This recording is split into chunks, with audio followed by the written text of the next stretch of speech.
प्रत्येकाला बोट करणारे राहुल गांधी त्यांना हा सबक असेल काय? शेवटी एक लक्षात घ्या, जनतेशी कुठल्याही पद्धतीची नाळ नसणारे आणि आता तर मी ऐकलं ते बाहेरगावी आहेत. म्हणजे मुळामध्ये ते आपल्या देशासाठी एक पर्यटक आहेत जे काही 10-15 दिवसच आमच्या देशामध्ये येतात, देशाची बदनामी करतात आणि मग परत एकदा परदेशात निघून जातात.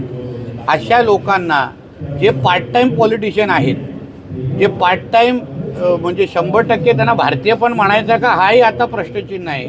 अशा लोकांना परत एकदा बिहारच्या जनतेने नाकारलेलं आहे.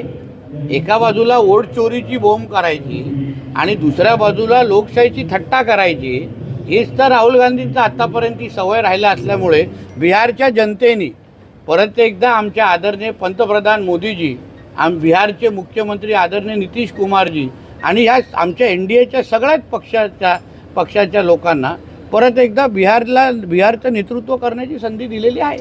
काँग्रेसला डबल डिजिट सुद्धा गाठता आलं नाही.